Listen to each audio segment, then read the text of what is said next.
Eso, gracias. Bueno, me pongo acá para no quitarles la visión.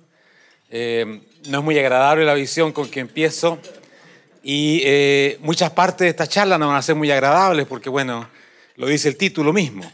Yo creo que aquí los organizadores metieron la pata porque debían haber puesto a una persona con un tema como el que hoy día trató nuestro amigo Ricardo, para terminar, para cerrar, así nos vamos todos contentos, pero esto de poner la tentación totalitaria como última charla nos puede dejar... Bueno, haremos lo posible para que el trago amargo sea no tan amargo, espero hacerlo así.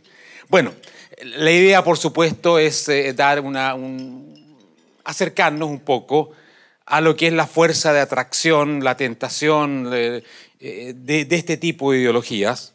Ahí tenemos representados los tres grandes totalitarismos de estos últimos tiempos, digamos, el nazismo, el comunismo, y este nuevo totalitarismo, no es nuevo, por supuesto, pero que hoy día tiene un gran impacto, está en ascenso, que es el islamismo, esa es la bandera del Estado Islámico, bien. Algo que vamos a tener que entender, pensar y lamentablemente sufrir durante largo tiempo, porque está claro que esta guerra va a durar muchísimo y va a tener en Europa por lo menos, está claro, y en Oriente Medio, por supuesto, etc. Ahora, la visión que yo quiero dar es bastante personal, en un cierto sentido, en el sentido de que yo fui uno de esos jóvenes, como tantos otros, que se embarcó en este tipo de ideologías, creyente absoluto, en el señor del medio, el Lenin, el comunismo, la revolución comunista, etc. Por lo tanto, hablar de este tema para mí no es hablar de algo teórico sobre cómo yo creo que puedo explicar otras personas, cómo han actuado, reaccionado, sino que es un poco un intento de explicar por qué yo caí en esto. Y la verdad es que yo le dediqué mucho tiempo. Yo escribí mi tesis doctoral sobre este tema, no así directamente, no podía escribir por qué yo anduve por estos lados tan perdidos, pero es una tesis que de filosofía, sobre todo, sobre la tradición de este tipo de pensamiento, que es la tradición de la redención, del cielo en la tierra, de la salvación definitiva, del hombre nuevo, de toda esa recreación del mundo, que es lo que todas estas ideologías proponen. El paso a un mundo totalmente distinto, sin conflictos, sin problemas. Por eso que la tesis doctoral mía se llama Renovatio Mundi, que era la forma medieval de hablar de la renovación del mundo, muy asociado al concepto de apocalipsis y muchas otras cosas, que vamos a ver un poquito durante esta charla. Así que ese es el tema. Yo les digo que parto de una base personal, pero me reconozco en personajes. Aquí los vemos jóvenes, como yo también fui joven en ese tiempo. Vemos a un Lenin muy joven, un Lenin de 16, 17 años. El momento en que él da el salto hacia la revolución es el momento en que fusilan a su hermano, o lo ahorcan, lo fusilan, en todo caso, que había planeado un atentado contra el zar, nada menos, y que va a marcar definitivamente el paso de este joven noble. Lenin es un noble hereditario, cosa que fue un secreto de Estado durante todo el régimen soviético. Fue solamente descubierto cuando cayó la Unión Soviética, se abrieron los archivos, de ahí estaba que Lenin era un noble hereditario, nada menos. Claro, no les gustaba a los comunistas haber sido dirigidos por un noble hereditario, pero bueno, son las cosas de la vida. Y vemos a un Stalin muy joven también, hasta medio romántica se ve la figura, y vemos a un Mao jovencito. ¿Y el de allá quién es?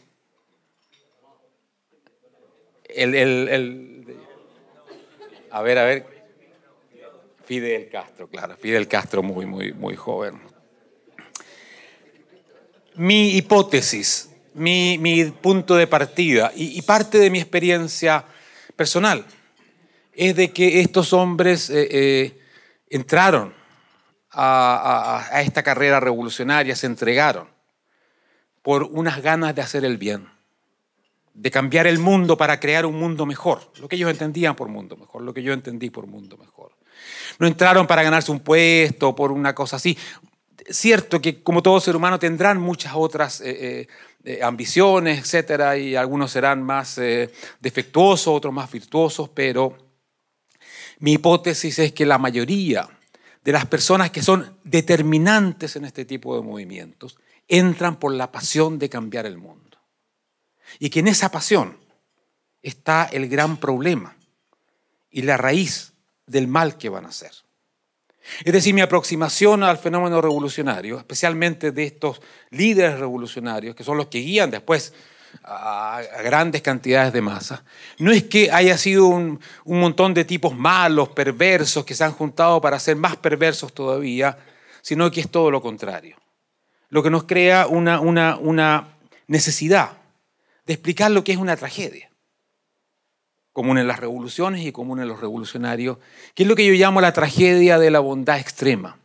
Pongo entre comillas bondad extrema porque, claro, la bondad se interpreta de una cierta manera, pero yo creo que aquí lo que existe es un deseo tan extremo de hacer ese bien que ellos consideran, cambiando a todo el mundo, cambiando al ser humano, creando una nueva humanidad que termina siendo el motor de un mal extremo, de medios, de realidades históricas, de experiencias que han sido horripilantes para la humanidad.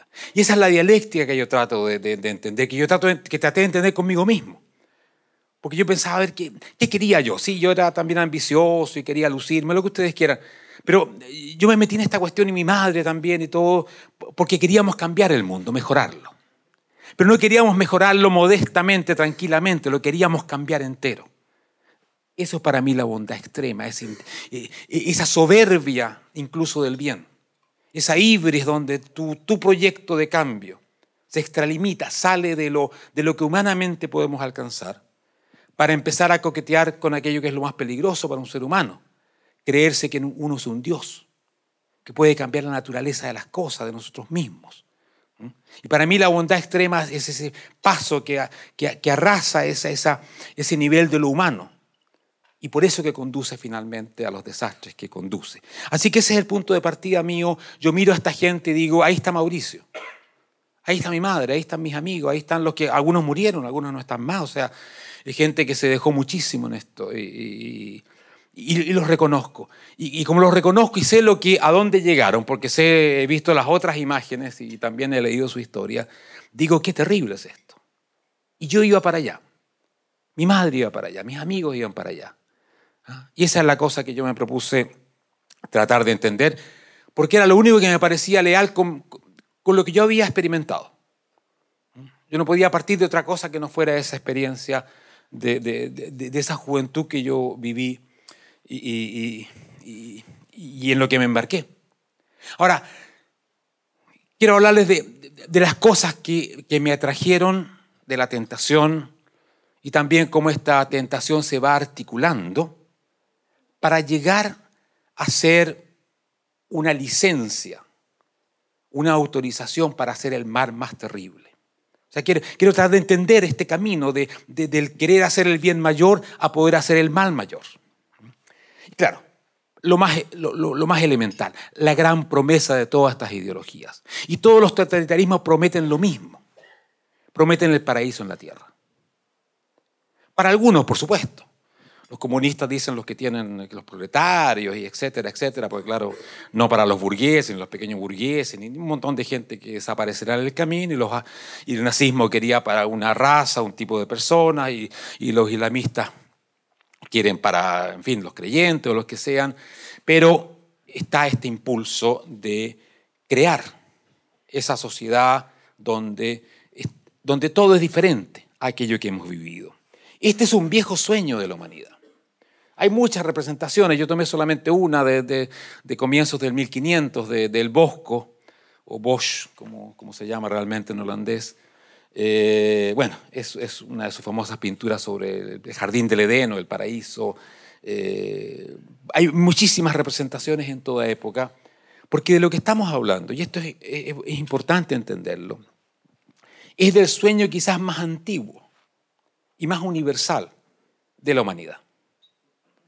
Siempre, en toda cultura, en fin, en los rincones más apartados del mundo, hay algo, un mito, un cuento, una esperanza que dice que puede venir, que puede llegar, que hay una existencia totalmente distinta, llámenla nirvana, llámenla como quieran ser, donde uno sale de todo aquello que es contingente, penoso, de nuestras peleas, todas esas cosas que son parte del ser humano, de las sociedades que hemos construido e incluso serán parte de la sociedad liberal del mañana, porque nosotros no estamos en eso. Sabemos que vamos a seguir siendo seres humanos y para ello queremos una sociedad humana también.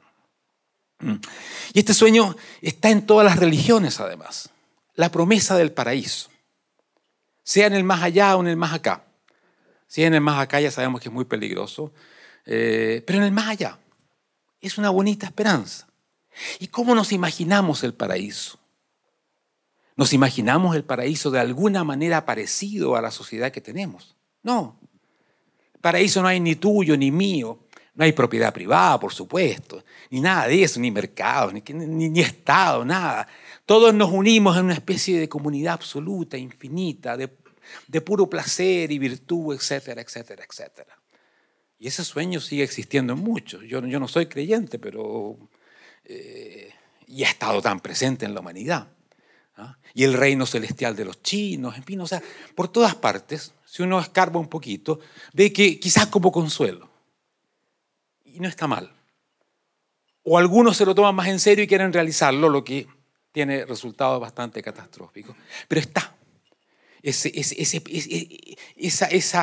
ganas, ¿ah?, de tener esa sociedad, ser humano o vida perfecta.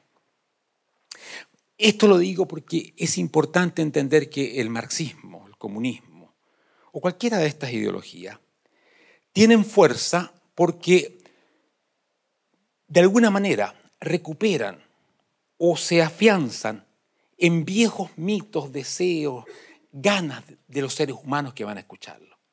No caen así de pronto como un marciano cae en la Tierra. No tendrían ningún efecto. Hacen resonar algo que está en nosotros. Las ganas de algo, una nostalgia, un deseo fuerte que ha existido a través de la historia de la humanidad. Por eso que tienen justamente cuando logran hacerlo creíble, posible, cuando convencen de que mañana podemos tener el cielo aquí en la tierra, están o pueden movilizar, pueden despertar algo que ha estado presente en toda esta historia. Y sin duda que el marxismo es un ejemplo. El comunismo es exactamente una visión religiosa del futuro. El comunismo del cielo en la tierra. ¿Sí? Lean a Marx y que las descripciones podrían ser de cualquier santo que está describiendo el paraíso. Seremos pintores por la mañana, poetas por la tarde, cada uno según sus necesidades, en fin. Él dice, en el comunismo se acaban los conflictos, porque tenemos tanto, la riqueza se desborda de tal manera que ¿para qué vamos a pelearnos? ¿Ah? La política se acaba, imagínense, el Estado se desaparece. O sea, tenemos todas las utopías, la anarquista, sin Estado, todo lo que ustedes quieran. Ahora Marx se cuida muy bien de no precisar más. Lamentablemente los que han seguido su camino han precisado demasiado ahí en la práctica. ¿Ah? Y nos deja el sueño. Marx está moviendo un sueño. No digo que esté manipulándonos. No digo que él está jugando así para... No. Él está manifestando lo que... El joven Marx tiene unas descripciones del comunismo que son extraordinarias, poéticas. Ese hombre que ya con 23, 24 años había llegado a la idea del comunismo, no había estudiado en la biblioteca británica, no había leído ni a Smith ni Ricardo, venía de la especulación filosófica de Hegel y había llegado a la idea del comunismo. Y él dice, el comunismo es la resolución de todos los conflictos del ser humano, de la naturaleza con la sociedad, de la subjetividad con la objetividad. Es el misterio de la historia del ser humano resuelto. Es interesante. Este es un Marx que tiene 25 años, son los famosos manuscritos económicos, filosóficos o de París, como se llaman. Y uno ve un hombre de fe, una religión. Nada de ciencia, todo eso viene después, es el cuento que el marxismo cuenta, pero... Y en la misma época le encuentra el proletariado. El proletariado ya lo tiene listo, como la clase revolucionaria el año 43, cuando Marx tiene 25 años. ¿Y de dónde lo sacó? Lo sacó de una especulación filosófica. Sí, yo creo que nunca había encontrado de verdad un proletario. Pero en el proletariado, él proyecta el Mesías moderno. La clase que va a liberar la humanidad. Lean a Marx, lean esos textos de la juventud porque son realmente impresionantes. Escribe muy bien además, muy, muy bien. O sea, el hombre no es poca cosa. Y él dice, el proletariado llega a tal nivel de explotación que le quitan todo. Y como le quitan todo, solamente le queda lo humano. Y como va a reivindicar lo humano genérico, esencial y ningún interés particular porque no le queda nada, va a reivindicar al ser humano en general y nos va a emancipar de toda dominación. Esto es religión. Esto es realmente una cosa muy distinta al materialismo dialéctico, científico, no tiene nada que ver con eso. Es una reproposición de cosas que están en nuestro fundamento religioso cultural. El paraíso, el Mesías, la redención, la salvación y finalmente esa clase maravillosa que de su pobreza va a sacar la redención de la humanidad. Después uno se pregunta, pero ¿cómo esta gente que no tiene nada, que no le queda nada, va a poder dirigir algo, etcétera, etcétera? Ya vendrá Lenin para resolver ese problema, pero Marx nos deja esa maravillosa descripción que todavía los marxistas creen en esas cosas, por lo menos dicen creer algunos, y seguramente que los que empiezan con esto creerán en eso. Que hay un Mesías dormido ahí en las fábricas, que ya no están quedando además problemas muy prácticos, pero en fin. Por tanto, la promesa es esa. Ahora, junto a esa promesa y siempre invariable va el habitante del paraíso comunista, islámico, el tercer Reich o lo que sea, o el cielo, que son los hombres nuevos, los hombres distintos, los hombres depurados, los ángeles que van a poblar esta. Esta es una de las ideas más peligrosas, como decía Ricardo, por supuesto, que existen. Porque a nombre del hombre nuevo se depura al hombre viejo, al hombre realmente existente. Esto es realmente tener un modelo absolutamente inalcanzable, con el cual cualquier ser humano existente puede ser condenado, reeducado, fusilado, exterminado, sea lo que sea. O sea, te has creado un instrumento perfecto. Esto está además en todas las modernas y también en las antiguas propuestas totalitarias o revolucionarias. Este es el hombre, el superhombre de Nietzsche y el ario futuro del nazismo y el hombre bueno de la Edad Media. Había el uomo buono de los grandes fanáticos religiosos de la Edad Media y todos eran parecidos. Esa es una... Hay muchas, por supuesto, pinturas y manifestaciones semiartísticas. Este es el comunismo, la mujer soviética o el hombre soviético. Ustedes los ven, son hermosos, son fuertes, muestran un futuro que viene allá. Contra esto van a poner a todas las mujeres realmente existentes y le van a decir, pero ustedes no son exactamente esto. Así que les falta, vamos a tener que hacer algo con ustedes, o los hombres. Esa es la expresión nazista del hombre nuevo. Neues Volk, pueblo nuevo, todos juntos, nuevos, claro. Y ustedes ven, es la misma estética, fuerte, hermoso. Son superhéroes del futuro que van a aparecer. Encontré un montón de esto. Los chinos tienen su versión y todos tienen su versión donde aparecen siempre un poco cuadradas las figuras, así, muy fascista la estética, siempre musculoso y siempre mostrando una fuerza increíble que va a cambiar el mundo. Ahora, claro, la realidad del hombre nuevo yo creo que se refleja mucho más y mucho mejor en ese cuadro. No sé si ustedes lo conocían. Es un cuadro que se llama El nacimiento del hombre nuevo, pintado por Salvador Dalí en 1943. Y ustedes ven que el hombre nuevo está saliendo en plena guerra mundial de Europa. Sangriento, cae la sangre, es un esperpento lo que está apareciendo. Yo lo encuentro extraordinario, la crítica pictórica de Dalí, sintetizando cómo de todo este mundo, de esta ilusión y de esa ilusión, termina saliendo la Segunda Guerra Mundial, el Holocausto y todas estas cosas. O sea, ese esperpento de ser humano. Y yo creo que aquí tenemos lo que es una invitación al genocidio. Porque hay que destruir al hombre realmente existente. O sea, es literalmente una invitación al genocidio. Hay que crear otro hombre, entonces tenemos que desaparecer nosotros. Pocas ideologías, pocas propuestas han sido tan claras en ese sentido.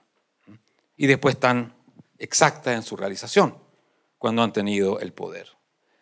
La tercera cosa que a mí me fascinó tremendamente es que el marxismo, y en esto el marxismo tiene su particularidad, el islamismo tiene también su variante que a través de la religión, pero el marxismo es una especie de pseudociencia, una religión ciencia, que les ofrece a los marxistas, yo con mis 15 años o lo que fuera, yo me acuerdo, yo leí el manifiesto a los 14, y de pronto tenía la historia en mi bolsillo. Me acuerdo que iba a mi colegio, el liceo de aplicación, ahí estudiaba yo, y sentaba a mis compañeros y les decía, bueno, a ver, explíquenme la historia, cómo es la cosa aquí, de dónde vamos, para dónde de dónde venimos, etcétera. Yo la tenía toda lista. Está aquí el esclavismo, el feudalismo, las fuerzas productivas, todo. Y mis pobres amigos que estaban dedicados que se jugaban las bolitas, a mí miraban. Yo me sentía muy bien, porque ahí hay un elemento de poder, de esta cosa que indudablemente que no es poco y no es no importante, por supuesto. Esto te invita a un engreimiento. O sea, esto de que un día te crees Dios y empiezas a jugar con los seres humanos, tiene muchas facetas. Una de las facetas es este enorme poder que tú crees haber logrado sobre la historia. Entiendes sus leyes.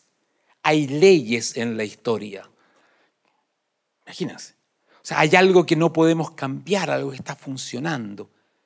Y que tenemos una piedra filosofal, una teoría que nos dice cuáles son. Y al entender cuáles son, también entendemos el futuro, por supuesto. Esto es lo que Popper llama historicismo, de toda esta idea de... Y más aún, uno de los mensajes más importantes, en este caso del marxismo, es que la historia nos dice que el comunismo es necesario e inevitable. Esto es un elemento de toda religión. Ninguna religión te dice que a lo mejor pasa lo que va a pasar o no. Las cosas son y tienen que ser. Y tienen una fuerza sobrehumana. Por lo tanto, cuando tú entras a este tipo de ideologías, te imbuyes de una idea de que tú vas con la historia. Acuérdense de las últimas palabras de Salvador Allende. Nadie puede detener la marcha de la historia. Está hablando un marxista, un hombre de la religión, convencido. Y un discurso potentísimo. Esa es la idea de los progresistas. Vamos con la historia. Puede que nos maten, que perdamos, no importa, pero somos la historia andando, personificada. Imagínense la fuerza que uno recibe. Los liberales jamás podemos decir semejantes cosas, ni quiero que las digamos, pero imagínense la fuerza. Imagínense un niño 15 o 16 años que de repente no solamente comprende la historia, sabe qué futuro viene, la necesidad del comunismo, sino que va con la historia. Le pone pies a la historia, sus pies son parte de una tremenda cosa que está funcionando. La verdad es que nuestros pequeños egos suben a una dimensión increíble. Somos actores de la historia. Somos protagonistas de algo tremendo que está pasando a través de nosotros. Sentimiento, yo le digo, embriagador. Yo nunca voy a sentir cosas parecidas a las que yo sentí cuando empecé a creer en todo esto. Por suerte, ¿eh? Porque, claro, esto es una droga muy fuerte, muy peligrosa. Uno dice, y jamás. ¿Ah? Pero qué fuerte que era, qué increíble que era. Es una pasión enloquecedora. Ahí Marx tiene un papel fundamental. Marx es el hombre que escribe los libros, que da la idea, que fundamenta todo este tremendo aparato, toda esta creencia, ¿no? De las leyes de la historia, del futuro que viene, de la necesidad del comunismo. Él es tremendamente duro con todo lo que ellos llaman socialistas utópicos. O sea, gente que cree que el comunismo va a venir porque se les ocurre. No, si el comunismo viene cuando debe venir y ya verán, por casualidad tiene que venir mañana. Porque todas estas doctrinas son muy especiales. Siempre es mañana que va a ocurrir aquello que finaliza la historia. Todas estas doctrinas viven con la idea del fin de la historia. Ahora, me tocó vivirlo. Y eso yo lo viví con una fuerza extraordinaria. Estoy viviendo el fin de la historia de las sociedades de clase, de la opresión, de la dominación. Y yo la estoy viviendo. Y yo puedo dar ese paso, junto con todos los camaradas, para que se produzca eso. Era realmente una invitación que yo digo que no se podía rehusar, como diría el padrino. Esto es religión también. Esta es la divina providencia con el plan de redención, que es la esencia de la divina providencia, que los hombres no entendemos mucho porque la voluntad de Dios es medio qué sé yo, tiene sus incógnitas. Hay algo que funciona a espaldas nuestras, un gran plano, una gran mano, etc. Transformada en pseudociencia. Y es la misma secuencia. Para el jardín del Edén, perdido, viene el valle de lágrimas de nuestra religión, y ese valle de lágrimas nos prepara para el salto a la otra vida, totalmente distinta. Podemos interpretarla distinto, que el cielo allá, el cielo acá, pero no importa. El comunismo es exactamente lo mismo, o el marxismo.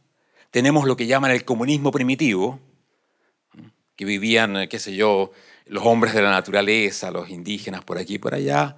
Después pierden eso y entran las sociedades de clase, el Valle de Lágrimas, y esto es la preparación. Estamos pagando los pecados, esto es pura religión, para que llegue el comunismo. Ahora, pagar los pecados significa más acumular fuerzas productivas, que van a llegar a un nivel tan desbordante que van a hacer el comunismo necesario. Por tanto, tenemos esta secularización también de una vieja idea. Ahora, junto a ello está la parte que no podría faltar, porque si no, no serían estas doctrinas realmente revolucionarias. Ese fin de la historia de redención, va a culminar aquí y ahora. Esto es muy... Cuando uno lee a Marx, que es un tipo digno de ser leído muchas veces, todas sus teorías, que sobre el capitalismo son muy interesantes fuera de la teoría del valor, pero que tiene unas descripciones muy interesantes, no están diciendo evidentemente que el capitalismo está comenzando. Si recién ha cambiado Inglaterra y un poco más. Un Marx que no fuese un profeta revolucionario hubiese dicho, y dentro de 200 años se irá expandiendo y tendremos un crecimiento y dentro de 300 años vendrá el comunismo, si queremos creer así. Pero no, él se las ingenió para allá en 1848, aquí y ahora, ya maduró, ya está listo, se cae la pera y la comemos nosotros. Y cada marxista en cada situación, por más increíble que sea, ha dicho lo mismo.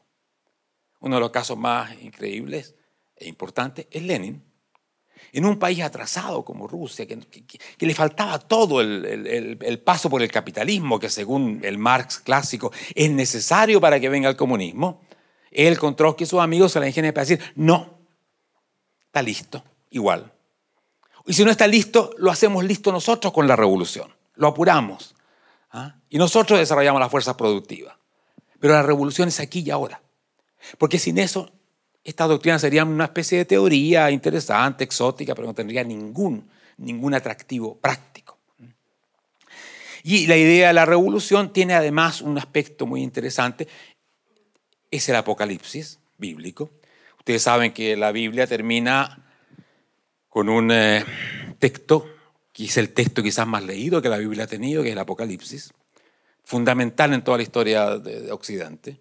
Si algo se leyó en toda la Edad Media fue el Apocalipsis, buscando cuándo termina este asunto. Y le buscaban el año, hacían... El Apocalipsis fue realmente el manifiesto político por excelencia. Porque nos decía cuándo iba a golpear Cristo la puerta del mundo para instaurar lo que el Apocalipsis llama su reino que durará 1000 años sobre la tierra. Es un texto muy lamentable ese, que jamás debieran haberlo incorporado en el canon. Cuando decidieron, ustedes saben que la Biblia se forma por decisiones de la iglesia bastante tardías, y decidieron meter el Apocalipsis. Hay varios Apocalipsis, además no es el único.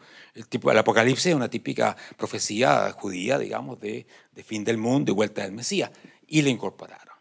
Lo cual creó dentro del cristianismo una tensión muy importante y que costó mucha sangre, porque dice, contradiciendo el Evangelio, donde Cristo dice, mi reino no es de este mundo, dice, habrá un reino de Cristo en este mundo. Y Cristo volverá como jefe de sus ejércitos. Lean, vendrá la gran batalla, el Germagedón, y derrotará al malulo el diablo, que sé yo, lo encarcelará, y durante 1000 años lo mandará a un hoyo por ahí, y en esos 1000 años estará Cristo con los sabios, los justos, y dirigirá, etcétera, etcétera, etcétera. Esta propuesta, que para nosotros nos puede resultar un poco así anecdótica, fue algo muy importante. Cada vez que pasaba algo complicado en nuestra historia occidental, los cristianos decían, aquí está, mira, viene el Apocalipsis, viene lo que se llama la parusia. La parusia es la segunda venida de Cristo, concepto griego de... Las primeras comunidades cristianas vivían mirando cada día los signos para ver si venía de nuevo. Y aquí hay una vuelta del Cristo nuestro al Mesías de origen judío más ortodoxo, que es un guerrero. Es un hijo de la casa de David que va a venir a restaurar la fuerza de Jerusalén, etcétera, etcétera. Y por eso esas representaciones son la forma en que dentro del cristianismo se interpretó muchas veces. Ahora, dentro del cristianismo, todo esto es una tremenda discusión. San Agustín fue uno de los que más se esforzó por sacar la tensión escatológica del fin del mundo o del fin de las cosas, del cristianismo. Entonces a él se le ocurrió esta muy interesante y singular teoría de las dos ciudades, la ciudad humana y la ciudad de Dios, que tienen historias distintas y trata de sacarle realidad a esta venida.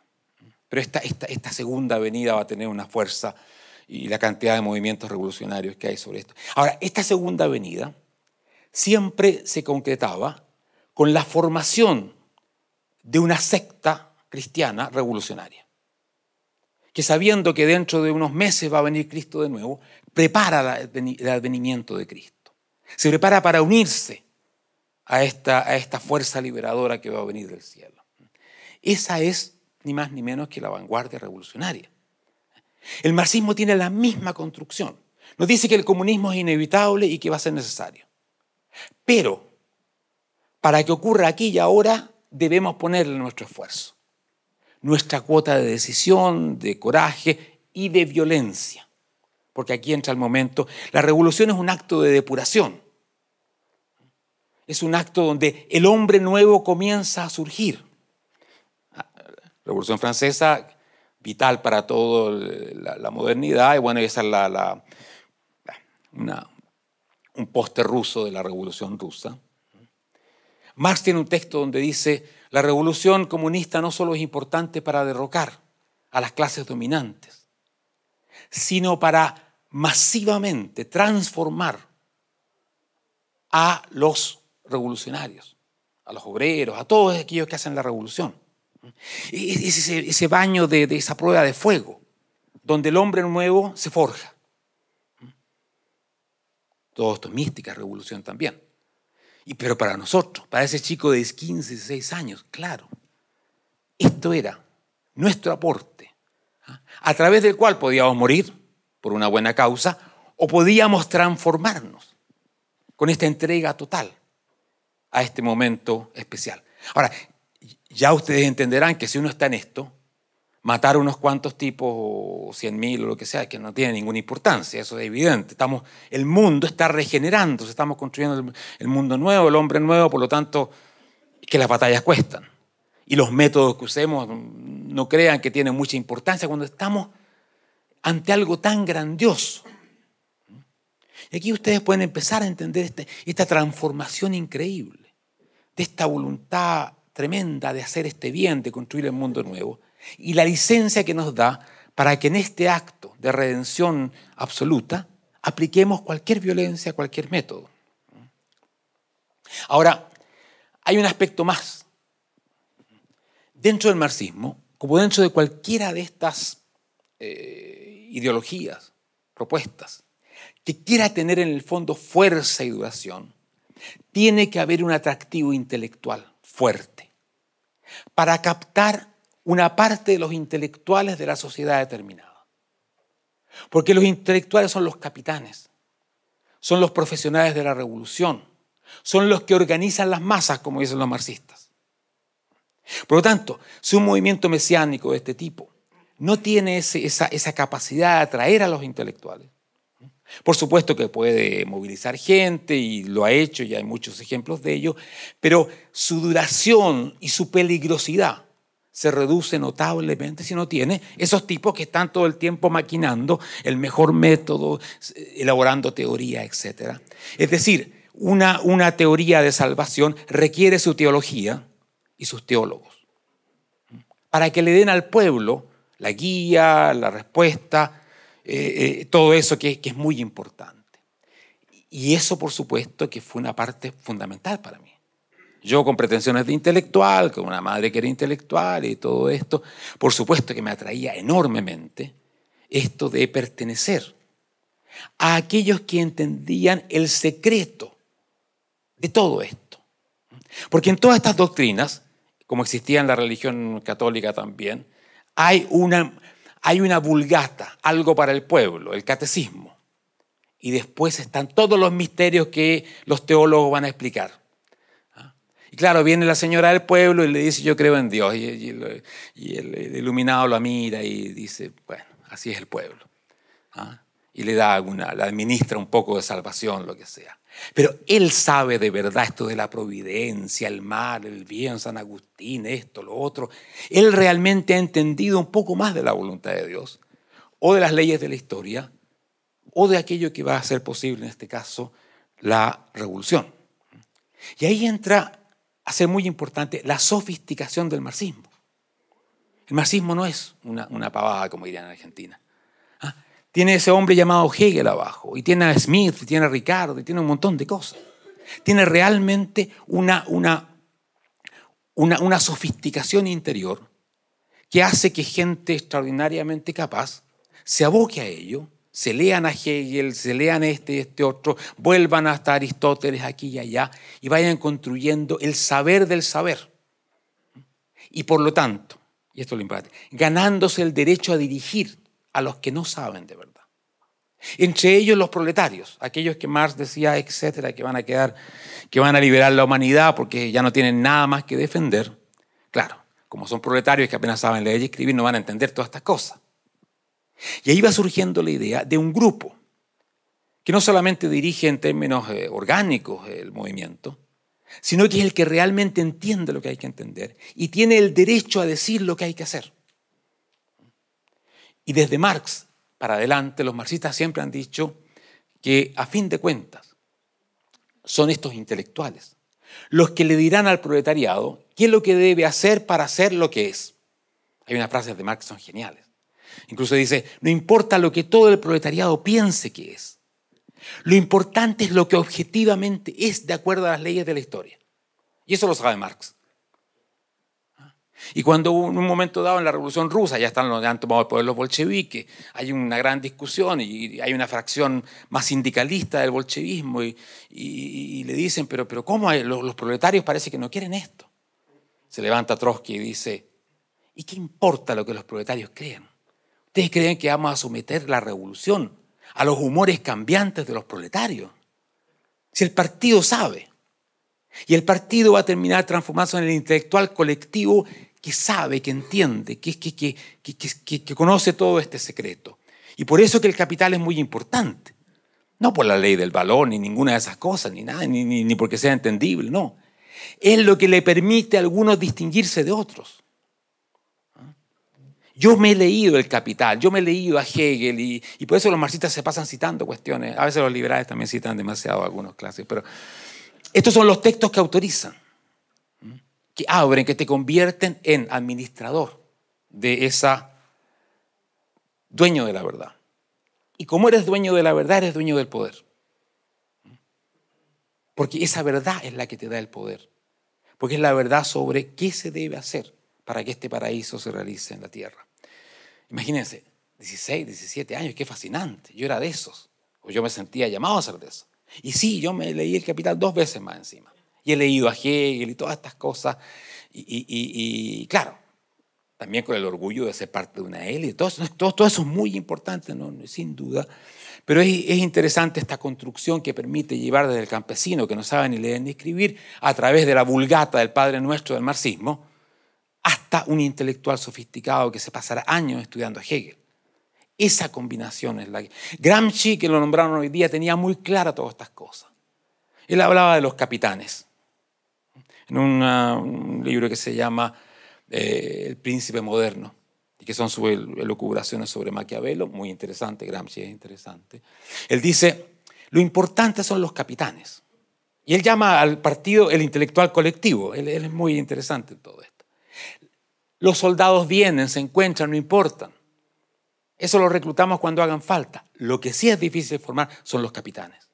Estos grupos de intelectuales que van a... Ahora, la pieza clave de todo esto la va a poner un señor que viene bastante después, bueno, unos decenios después de Marx, que es Lenin.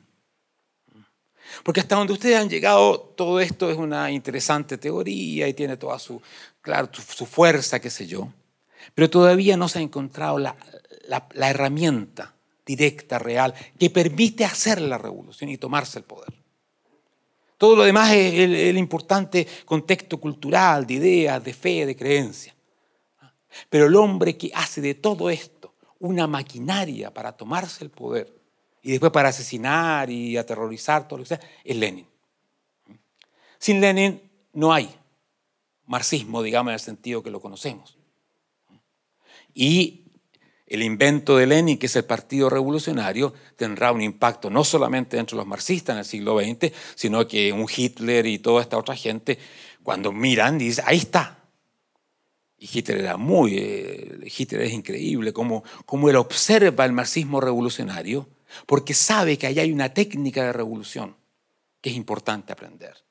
Y cuando él dice la bandera tiene que ser roja del nazismo, como ustedes saben que es roja, porque los comunistas tienen banderas rojas, porque lo rojo apela a la sangre, apela a la pasión, etc. Y cuando los ve marchar, dice, aquí hay, sí, el invento de Lenin, el Partido Revolucionario. Y ustedes saben que el invento de Lenin está planteado y elaborado en un libro que dentro de los marxistas revolucionarios es muy importante, que se llama El Quehacer, un libro de un Lenin muy joven, de 1901-1902. Viene saliendo del exilio. Lo había mandado a Siberia y como toda esta gente que él tenía sus escuelas de formación no en Zapallar ni acá, sino que en Siberia, donde se juntaban todos estos revolucionarios y realmente... la verdad es que toda la teoría de la revolución la elabora Lenin en Siberia, en su exilio allá, a comienzos del siglo pasado. Y aquí es donde Lenin desarrolla muchas ideas, pero él dice... El libro tiene una cita que se inicia con una cita que dice: denme un partido de revolucionarios profesionales y moveré a Rusia en sus cimientos, la palanca. No muchos, pero profesionales. Son los santos creyentes totalmente dedicados, entregados, envueltos en esto. Son los bolcheviques. Esto es lo que nosotros queríamos ser, un bolche. Palabra mejor que bolche no había en el MIR en que yo militaba. Ser bolche era una persona que se había entregado absolutamente, no ya a la revolución como idea, sino a la revolución como cosa concreta en el partido. Es lo que yo llamo los hombres partido. Los hombres que han disuelto su individualidad en este colectivo que va a concretizar la revolución. No tienen existencia fuera de. Lean a un Che Guevara, lo que quieran, donde él dice el círculo de los amigos, el círculo de todo, el círculo de los camaradas, de los que están allí. Todo es eso, es la secta. Y yo me recuerdo, yo tenía uno de mis camaradas que era muy bueno para tocar violín, músico, talentoso. Nada, no importaba nada. Déjate de pavadas, tonteras. Es la revolución la que exige esto y esto y esto. Y esta idea de juntar, aunque sea un pequeño núcleo, absolutamente entregado al partido, donde no hay ningún pero, ninguna racionalidad fuera de ello, donde la orden de partido es absolutamente sagrada e indiscutible. Una orden militar, son profetas armados, disciplinados. Eso es lo que este hombre crea. Claro, nadie se lo tomó muy en serio cuando estaba, tiene una historia, él muy consciente de esto. Él dividió a su partido, el Partido Socialdemócrata Ruso, por una pelea que nadie entendió en su momento. El artículo número 1 de los estatutos. Los principios eso no le interesó mucho, eso no importa palabra.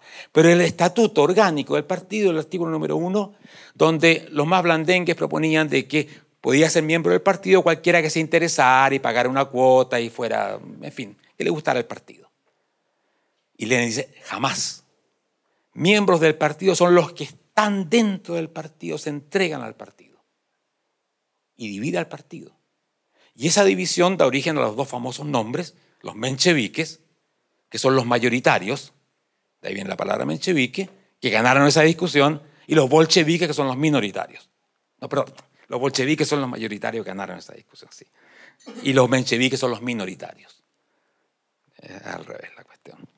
La ganaron de forma muy especial, pero la ganaron. Y ahí viene eso. Los que aceptan esta definición del partido como única y exclusivamente compuesta de el revolucionario profesional. Modelo que Lenin... 10 minutos. Un montón. Modelo que Lenin sacó de los grandes terroristas rusos. La historia es muy clara ahí. Lenin estudia mucho. Su hermano participó en las organizaciones terroristas llamadas populistas. Hay un movimiento llamado populista en Rusia en los años 70, 80, que trata de ganarse al campesinado ruso. Por eso que viene populista, porque van al pueblo. Es una cosa fantástica. Son los hippies del siglo XIX. Se visten como campesinos y marchan al pueblo, gente de la aristocracia. Van a buscar al campesino porque el campesino representa el alma pura del pueblo ruso. Llegan los campesinos no los quieren ver, estos locos, ¿qué van a querer verlo? Entonces, claro, estos locos quedan aislados y empiezan a hacer acciones terroristas y a crear organizaciones absolutamente secretas en un régimen muy represivo, como era la Rusia de aquellos tiempos, y de ahí surge el modelo. Y en el quehacer, Lenin dice, hay que recuperar a ese luchador revolucionario de estos grupos. Ahí está el modelo. ¿Y cuál era el modelo? Si uno lee la historia de estos grupos, no tenían propiedad, habían entregado todo, se habían entregado al partido. Eso es lo que él recupera, lo que hace como el ideal. Y esos hombres, en 1917, cuando comienzan los líos en Rusia, no son más de 5.000 según las apreciaciones que yo he visto. 5.000 es una cantidad ínfima en una sociedad como la rusa con más de 100 millones de habitantes. Pero eran 5.000 santones revolucionarios, entrenados, totalmente disciplinados, dispuestos a darlo todo. Y llegaron al poder. Más rápido de lo que nadie se imaginó, pero llegaron al poder. Los comunistas de hoy día siguen siendo lo mismo. Porque si algo el partido, que es todavía marxista-leninista, por lo menos en Chile, que es muy tradicional, es eso, formar sus cuadros. Una Camila Vallejo está haciendo lo que está haciendo hoy día porque el partido le dice que haga eso. Y ha tenido que ella misma, le ha costado esto de entender que el partido es el que piensa, el que dirige, etcétera, porque esto es algo colectivo. Y a veces tiene que renunciar a hacer ese tipo de cosas más espectaculares porque entra en otra lógica, el largo plazo del partido. Ahora, todos los partidos comunistas tienen una división interna. Están los cuadros, que son los revolucionarios profesionales, y después están las periferias, un montón de otras gentes que hay, que pueden ser muy amplias, no importa. Pero el mundo de los cuadros siempre es limitado y siempre está compuesto por los profesionales del partido. Y Lenin ya lo tenía muy claro. En mejores tiempos nos ampliamos y metemos 100.000, pero el núcleo está acá. Y ese núcleo va a ser el fundamental. Finalmente, lo que termina desencadenando, por supuesto, la barbarie que estos grupos pueden realizar, especialmente cuando toman el poder, por supuesto, es esa enorme magnitud de los fines que se proponen. Toda esta construcción mental ha creado el espacio para la brutalidad de los medios. Yo diría, no más que la brutalidad, la indiferencia respecto de los medios. La famosa, bueno, ahí tenemos un mapa del Gulag, a eso se puede llegar, esos medios, o Camboya con los campos de la muerte. Todo eso no importa. De verdad no importa.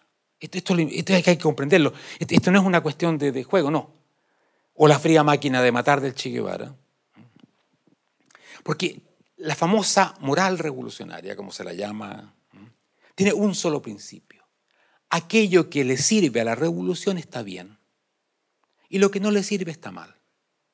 Si matar, descuartizar, crear un gulag, lo que ustedes quieran, sirve, está bien. Es decir, crea un rasero moral absolutamente distinto del que tenemos los seres humanos comunes y corrientes. Donde cualquier cosa está aceptada. Que el terrorismo, Lenin lo dice directamente, el terrorismo, por supuesto, cualquier método de lucha. Es que ellos llaman la moral burguesa a esa moral que nosotros consideramos la moral, donde dice no engañar, no robar, etc. Todo eso es moral burguesa, estupidez. La única moral importante es esa. Por lo tanto, el fin justifica cualquier medio. Es el maquiavelismo absoluto y perfecto. Y cuando uno cree todas estas cosas, uno está dispuesto a eso. Eso es lo terrible. Como el mecanismo, incluso un día, bajo ciertas condiciones, uno está dispuesto a mentir sobre sí mismo si favorece la revolución.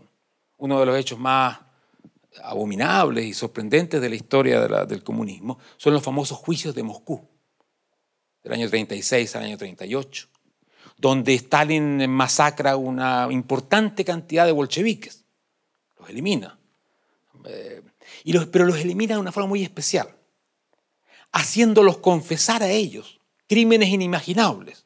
Si ustedes leen las confesiones, eran agentes del nazismo, del trotskismo, del imperialismo, la lista es increíble. Hombres que le han dedicado toda su vida a la revolución. Es que era una fantasía impresionante. Ahora, lo importante es que la mayoría de los que confiesan,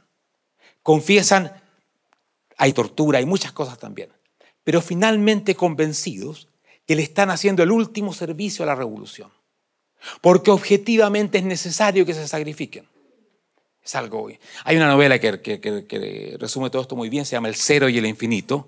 Si tienen oportunidad de leerla, léanla, de Kessler, se llama el autor, en los años 40 apareció, está en internet completa, El Cero y el Infinito, en inglés se llama Mediodía a Medianoche, Darkness at Noon,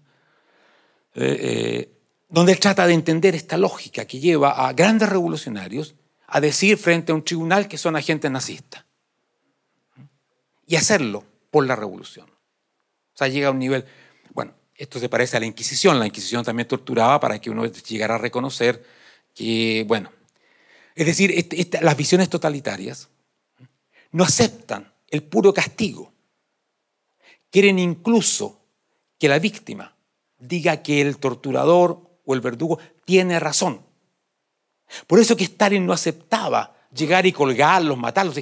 Los podría haber matado muy fácilmente, no había ningún problema. No, los somete a todo un proceso donde los lleva a reconocer sus maldades porque la revolución lo exige. Él no estaba contento con que simplemente desaparecieran. Quería que desaparecieran de una manera que reforzaba esta visión. Bueno, 2 lecciones quizás, cosas evidentes después de esta charla tal vez, que el camino del infierno está empedrado de buenas intenciones, ¿cierto? Especialmente aquellos que se las creen mucho, que creen que son los que tienen la verdad, la solución, ahí empiezan los peligros, porque esa persona es capaz después de imponer muchas cosas que no son. Y esto que para mí fue algo muy importante, la frase más importante que para mí existe, que es: mi reino no es de este mundo. O sea, no importa que creas en el paraíso, no importa que quieras creer en muchas cosas, pero si crees en eso, ten claro que ese reino no es de este mundo, no es de estos seres humanos, que no es una cosa que tenemos que tratar de traer acá. Esta cosa me las decía mi abuelo siempre cuando conversaba, él era muy cristiano, muy creyente, y yo tenía 15, 16 años, me miraba con una cara, él reconocía inmediatamente el mesianismo, todas estas cosas de la historia de la iglesia, era muy, muy, muy leído además. Y él me decía: no seas soberbio, hijo. Yo no entendía nada de este vejestorio, decía yo, ¿qué me está diciendo?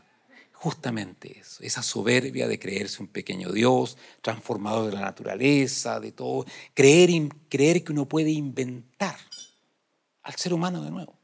O sea, creerse un pequeño Dios, es esa soberbia que estas doctrinas inspiran, crean, la que los lleva un día a matar sin ningún problema. Son los criminales perfectos de que hablaba Albert Camus. Esos que matan y duermen tranquilos y felices porque están matando con la historia, por el futuro, por el progreso. Y entonces parece que no doliera, excepto a las víctimas que sí les duele. Muchas gracias.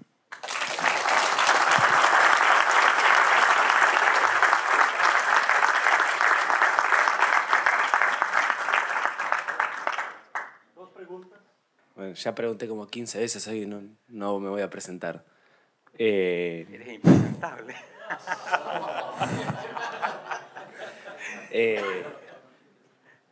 No hay que cortar la costumbre.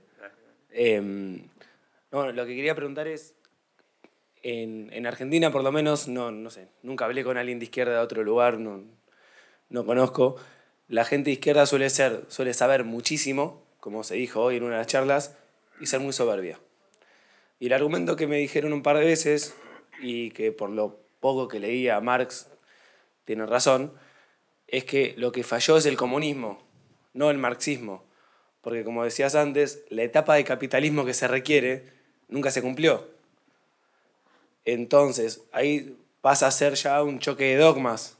Liberalismo contra marxismo, ya no contra comunismo. Entonces, ahí cuando ya se vuelve toda una lucha de ideología, ya que se puede ir como a los dogmas, ¿qué se hace? Como, o sea, porque la lógica deductiva puede venir de los dos lados y hay gente marxista muy inteligente. ¿Qué se hace ahí? Interesante porque el marxismo, en la medida en que no se ha realizado, por lo menos el cielo no ha llegado a la tierra ni de cerca, ha tenido que buscar explicaciones ad hoc. Por ejemplo, que las fuerzas productivas no estaban desarrolladas, que los imperialistas eran malos. Mira, la cantidad de explicaciones que hay son muchas. Especialmente si tú encuentras un trotskista. Trotskistas son como los jesuitas de los marxistas, saben un montón de cosas. Te van a dar unas explicaciones fabulosas y ahí están. Pongan Cuarta Internacional en internet y van a aparecer las distintas fracciones trotskistas, además, de las cuales hay una muy especial, hay una que se llama posadistas, que creen que existen seres humanos, no seres en otras partes, y como están más avanzados que nosotros, tienen que haber llegado al comunismo, ¿no es cierto? Pues el comunismo viene cuando la gente te avanza mucho, etc. Y quizá han pasado mucho tiempo buscando el contacto con estos extraterrestres para que le digan a los seres humanos que el futuro es el comunismo. No, de verdad, se llama la Internacional Posadista, parte de una Cuarta Internacional. En fin, ahora, lo que tú dices, si ellos logran de alguna manera hacer creíble de que el comunismo falló porque las condiciones fallaron, ¿qué puedes decir tú acerca de eso? Sí, evidentemente que las condiciones no eran las más propicias para crear el cielo en la tierra en una Rusia pobre, etcétera, etcétera. O en guerra, lo que tú quieras. Ahora lo interesante es que toda la esencia, todo lo que yo hablé, hasta que llegó Lenin a crear la herramienta, es de Marx, no es del comunismo leninista. La idea del paraíso en la tierra, de ese nirvana que viene, toda esta idea de la revolución, de la violencia, todo, la dictadura del proletariado, absolutamente todo es de Marx. Ahora tú dices, bueno, todavía tenemos una ideología acá y tenemos otra ideología acá en el liberalismo. No, si el liberalismo no es ninguna ideología. El marxismo es una ideología porque es un sistema completo de creencias. Las religiones son en ese sentido parecidas. No son completas, te ofrecen un presente, un futuro, una salvación, un montón de cosas y una explicación por qué no llega al cielo, lo que tú quieras. El marxismo es todo eso. El liberalismo, por lo menos como yo lo entiendo, son ciertas ideas matrices, son ciertos valores que nos permiten llegar a muchas conclusiones distintas, buscando ampliar la libertad. Donde sobre todo nos distinguimos de cualquier marxismo, en que no tenemos una utopía, no tenemos la idea de la solución, ni de la perfección. Si un liberal te dice que tiene la idea del mundo perfecto del mañana, es que se ha rayado completamente. Porque lo que entendemos es que una solución hoy día trae un problema mañana y que el ser humano es un ser humano y que habrá el mal y que el liberalismo es una forma de manejarnos dentro de lo humano. Eso es lo hermoso del liberalismo, que está hecho a la dimensión humana, para nosotros. El marxismo está hecho para semidioses que terminan siendo los brutos que pueden ser. Y por ello, ahora, ¿qué haces tú cuando discutes con un hombre de fe, o sea, con un marxista? Ese es el problema importante. O con un nazi. Hay un famoso psicoanalista llamado Wilhelm Reich, medio rayado también, y después terminó bastante loco, que tiene un libro que se llama La psicología de masa del fascismo, donde él estudia los debates que habían en su momento entre los nazis y, por ejemplo, socialdemócratas o liberales o lo que fuera. Y él decía, ellos apelaban a la razón. Este hombre apelaba a un sentimiento subliminal que estaba allí, la necesidad de la comunidad, de cosas así y no había ninguna comunicación, eran dos planos absolutamente distintos. Y el nazi ganaba en la medida en que podía movilizar todos estos instintos, no sé si primitivos, pero que están allí. El deseo de la comunidad perfecta. Después de todos estos movimientos, cuando tú ingresas a uno de ellos, o cualquier secta, te ofrece una comunidad. El partido es el comunismo adelantado, donde te entregas completamente, desapareces como individuo, estás viviendo el comunismo. Y eso te da una satisfacción personal muy fuerte y una esclavitud absoluta, por supuesto. Pero en ese círculo Aunque un día estés solo viajando por allá, tú sabes que eres de ese círculo. Estás siempre acompañado. Estás con la historia además. Estás con el futuro. ¿Ah? O sea, vas asegurado por la vida para hasta no sé dónde. Y romper los círculos, esto es una historia terrible. Porque dejas todo eso. La seguridad, la certidumbre, los amigos, todo aquello. Si uno cree profundamente en esto. Y de repente hacerse liberal, o no es de repente, es un camino. Donde lo único que ofrece es la incertidumbre de nuestra responsabilidad, de nuestra libertad. Que claro que es incierta si es libertad, si no fuera incierta no sería libertad, que eso es evidente. Y eso es lo que tú tienes que decirles. Y tienes que afirmarte en eso, porque eso es lo que proponemos.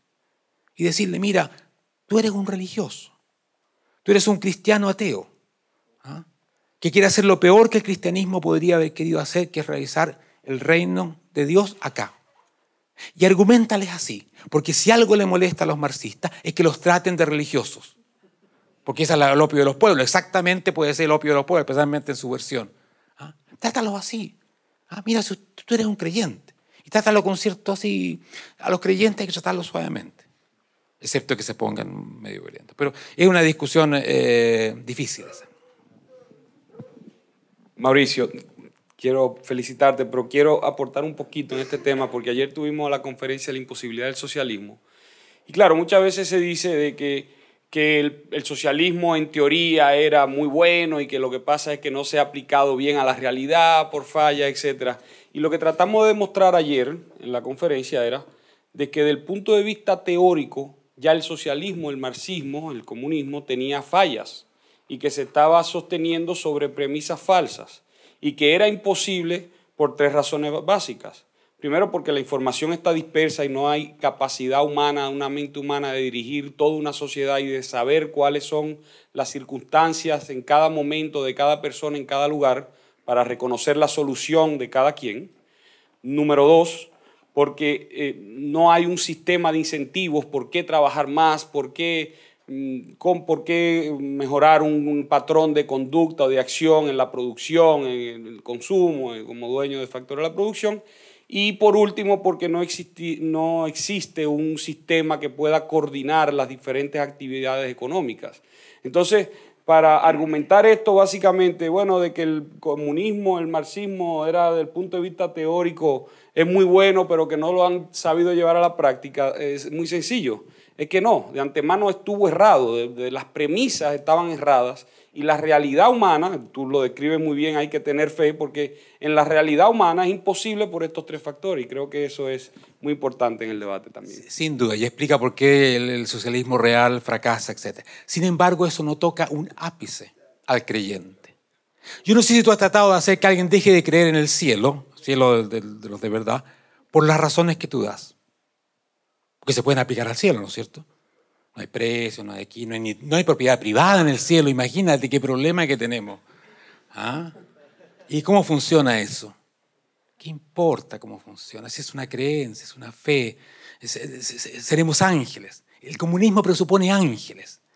Y si presupone ángeles, puede presuponer cualquier milagro también. Entonces tu argumentación es como aquel que argumentaba al nazi y le decía, pero mira la racionalidad aquí, y el otro apelaba a lo más gregario, a la tribu, a la comunidad, a la salvación. Esa idea tan básica, tan importante además, porque si por algo hemos creído y seguimos creyendo en lo que creemos, está bien.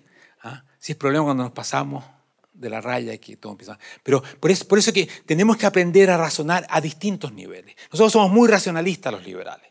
Tratamos de hacer exactamente lo que tú haces. Y les resbala. Porque no están en ese nivel. Sí, yo creo que ahí hay lo que está bien, tenemos que seguir argumentando así. Pero si queremos llegar a esta gente, tenemos que comprenderle su esencia religiosa. ¿Sí? Yo tengo una pregunta, porque para mí la verdad es que a veces es difícil ponerme en el lugar de personas que de verdad creen en estas cosas, porque no llegué a ese extremo de creer en esas cosas en ningún momento. Pero tengo amigos que sostienen, que se les hace difícil de entender algo que los liberales dicen con mucha frecuencia, que es que los nacionalsocialistas en realidad vienen a ser como primos de los marxistas. Y yo le digo eso a un marxista, trato de decirlo de la manera más respetuosa sencilla y con los mejores argumentos acerca de eso que he encontrado, y siempre se sienten de lo más insultados y ofendidos y piensan que es una total perversión y distorsión. Y yo quisiera entender cuáles son los argumentos para que ellos piensen eso, porque para mí es claro como el agua, que son muy parecidos. Hay culto a la personalidad en el nazismo, hay culto a la personalidad en el otro, o sea, hay muy parecidos. Bueno, es que los muy parecidos tienen una lucha por la autoidentidad que es muy fuerte. Piensa tú, ¿por qué tenemos tantos líos entre cristianismo, islam y la religión judía? Es que somos primos, hermanos, de verdad. O sea, y nadie lo puede discutir, pero y entre el cristianismo, por cada pelito puede.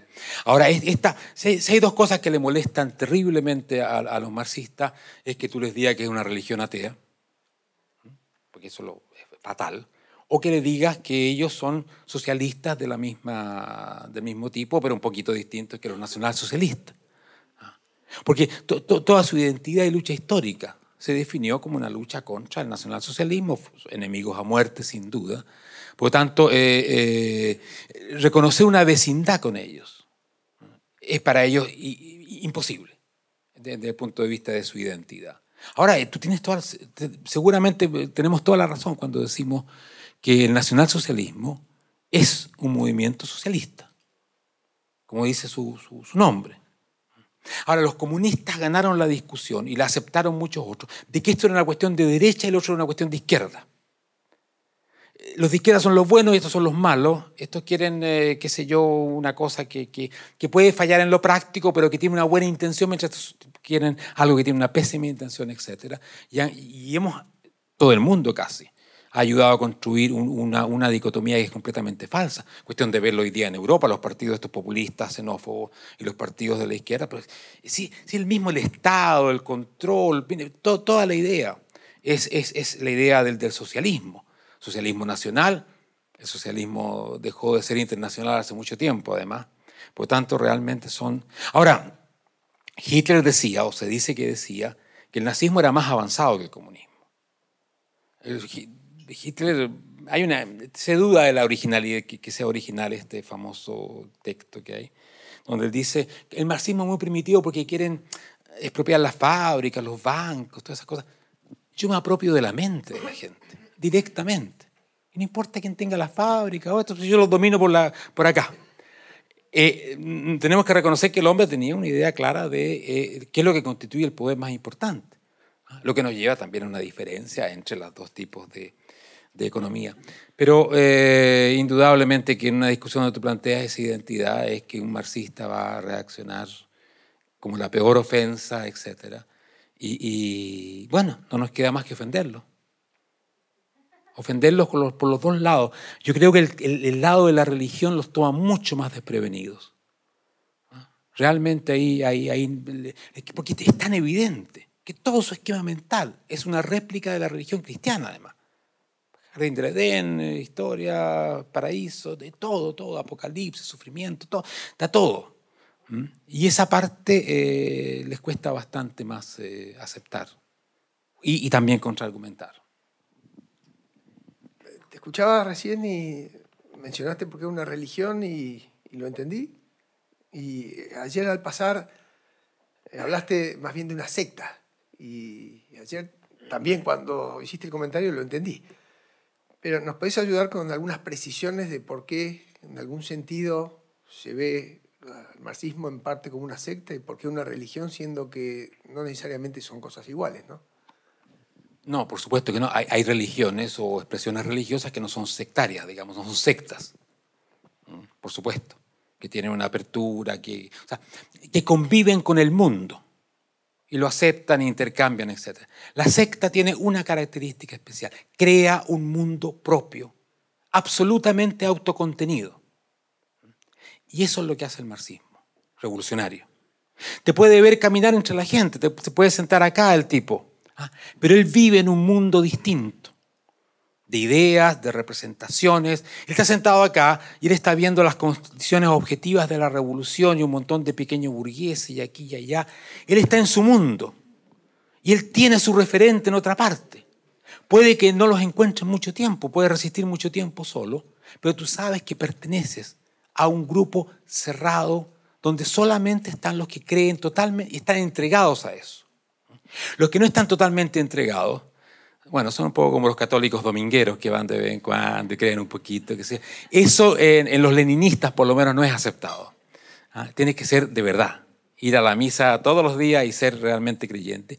Y esa fe es la que te mantiene vivo en las peores condiciones.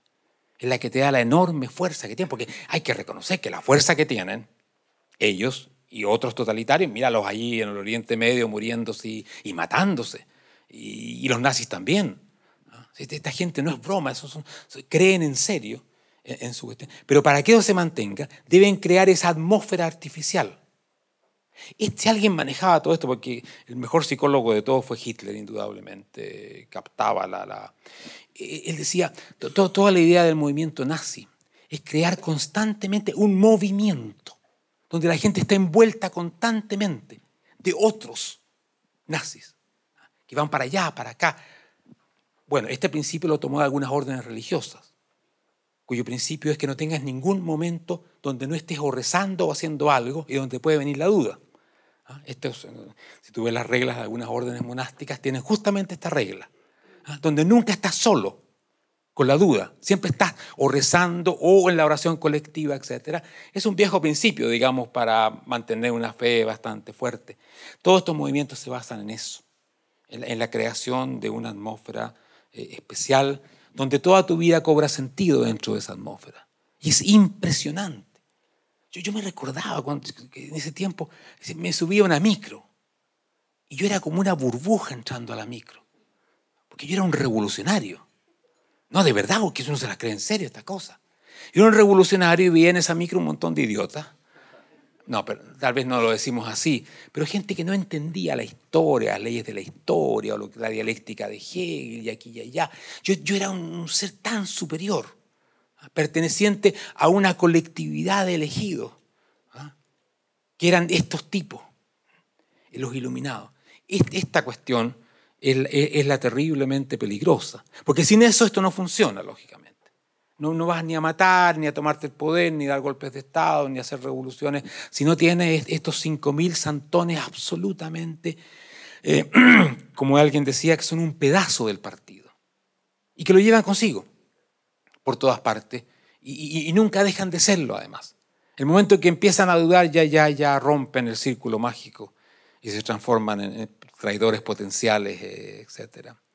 Pero, como le digo, el marxismo toma muchas cosas de nuestra historia, nuestra religión, de cosas como que han funcionado antes, lógicamente. Si no es primera vez que tenemos sectas, si bien esta ha sido una secta tremenda, que además adoptó el ropaje de la ciencia. Se dio esa cuestión, es muy importante eso, porque claro, si alguien te viene a proponer un tipo de creencia de esto, religiosa, ya no tiene el efecto de antes.